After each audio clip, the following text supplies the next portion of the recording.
তরুণদের বলতে চাই, যুবকদের বলতে চাই, আর বাতিলের পেছনে ঘুরো না, আর তোমার ওই সব নেতাদের পেছনে ঘুরো না যারা নিজেরাও নামাজ পড়ে না, তোমাকেও নামাজের কথা বলে না।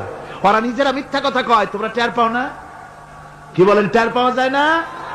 মারামারি করে নিজেরা আর বদনাম দেয় অপরের উপরে। চোখের সামনে যারা এরকম পারে, চোখের সামনে যারা এরকম পারে, তাহলে রাত দিন 24 ঘন্টা তাদের আমলটা কেমন? এদের পেছনে ঘুরে কোনো লাভ নাই। কোনো লাভ আছে? হ্যাঁ, একটা লাভ আছে।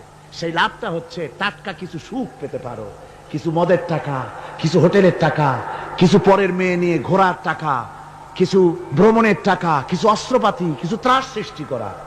আর ত্রাস সৃষ্টি করবা, কয়টা অস্ত্রের মালিক হইছো? যুবক, তরুণ, বিপদগামী তরুণদের বলবো, সরকার অননুমোদিত অস্ত্র যাদের কাছে আছে, শুনে রাখো, এই অস্ত্র কাউকে ক্ষমা করে না। এই অস্ত্র কাউকে ক্ষমা করে না। সাপ পোষার মতো, যে সাপ তুমি দুধ কলা দিয়ে পোষো, ওই সাপ তোমাকে আবার দংশন করবে। ওঝা মরে না মরে না? সাপ খেলা যারা দেখায় তারা মরে কিনা? ওই সাপেই তাকে কাটে।